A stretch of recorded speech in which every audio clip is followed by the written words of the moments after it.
Greetings and salutations, everybody. I am Scojo in 360. If you're one of the 4 people that regularly watches my channel, you're probably saying, where have you been?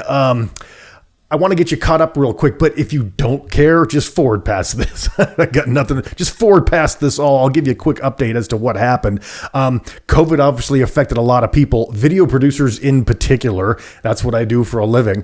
And so my business kind of tanked, but at the same time, I was offered an opportunity to go back to a previous job that I love doing, which is I'm a TV meteorologist, or I was. And got an opportunity to go back part-time and do that, and I jumped all over it.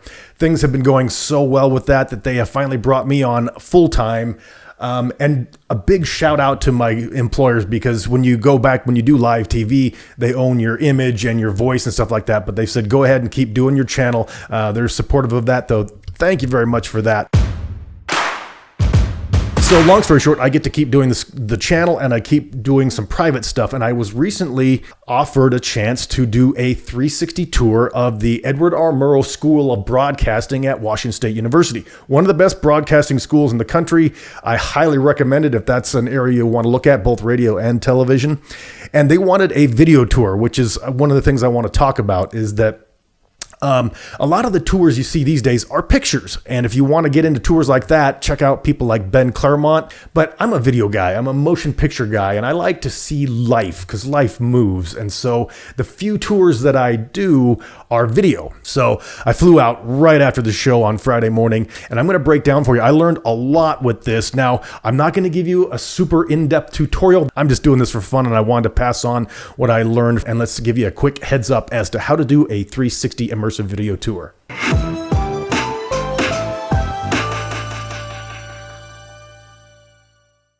Okay, well, the first thing is that I upgraded my camera. Now, I've been a 1X user. That's the first camera I used.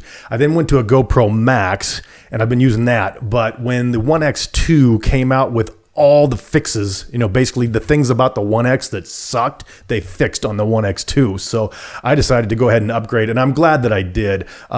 Really, everything that was wrong with the 1X has been changed on this, except there's this little cover here that always falls off. I've already lost it. So all you Insta360 people, if you're watching this, fix this, please. Now, a few things to keep in mind. First of all, lighting. Especially things like the 1X2. They're not great in low light. I've heard that the Theta is decent. What is it? The Z1. But I'm not paying $1,000 for that camera, especially because I like to take my cameras in the outdoors. So be careful. I did end up buying a Bushman tripod or monopod light. I didn't end up needing to use it, but man, that thing's bright. It's great if you're going to be doing some indoor stuff. Because remember, if you have lights around, like I've got lights behind this camera, but you can't see them because it's not in 360. But if it's in 360, you'll be able to see the lights. Now, I did something that basically wanted to make sure I cover my ass, because I'm traveled for this gig. I had to fly to it, and there's no reshooting. So one thing I learned from a tour a while back is have backup files. I shot a tour at a cannabis dispensary, and got back. I shot some HDR and got back and found out that there was a light flicker in the HDR. Thank goodness I'd shot a backup photo, and so I was able to use that, and it wasn't really all that noticeable. So you want backups when you do this. I shot 30 seconds in log, and then I shot another one in HDR, and then I shot a backup photo. It was a really good idea. Now, once I got into the edit bay, I figured out that I really only needed to use the HDR. To be honest with you, the log was a bit noisy. I was kind of surprised. The HDR actually performed pretty well. Skewed a little bit on the blue side for me, but I color balance and all that fun stuff. So let's talk a little bit about how I did this.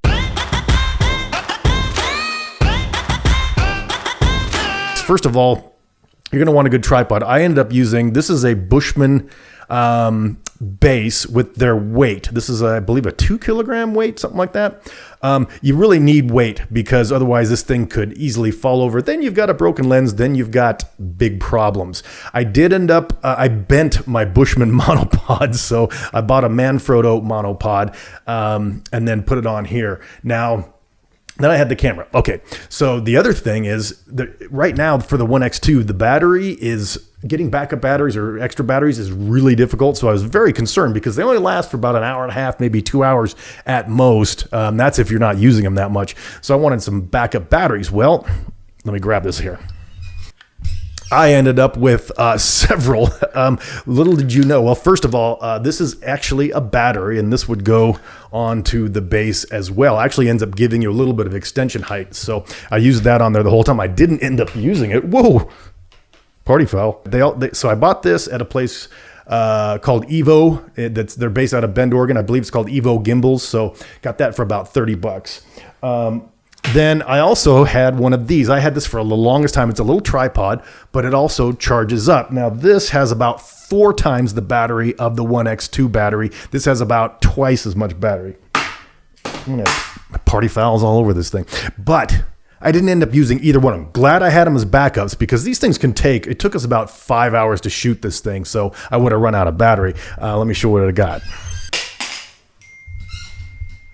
Stop it. Hush. All right. So what I ended up doing, I have this thing. This is called what's it called? This is an outdoor tech battery. Their version is called the Kodiak Plus. This has, I believe, enough charge to charge a cell phone 8 times. I mean, it has a ton of charge in it, and it hooks up with USB. So I hooked on the USB. I put it in here, and then I ran it up the tripod. Let's show a picture of it here. So I basically duct taped this to the base, and it worked really good. It actually fits right between the base and the floor. I duct taped it to that, and then I ran the cable all the way up the camera and used that as my primary power source. Now, keep in mind, if you're doing one of these tours, if you have the battery in the camera, it will override whatever external battery you're running. So at first I was like, oh my God, I'm running out of battery way too fast.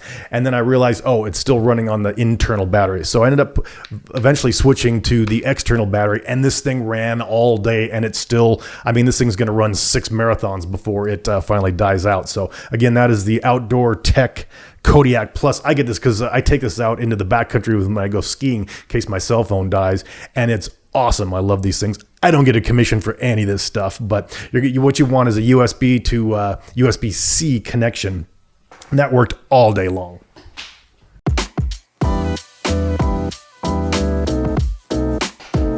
On top of that, rather than using the phone, I ended up taking my iPad. Now, this was like a 3rd generation. This was technically a generation below what they recommend, but it worked fine because all I was using it for was monitoring. But you might want to take an iPad with you because it's so much easier. You want to get these shots to look as good as possible right into the camera. Color balancing 360 is challenging. They don't have the greatest sensors in the world.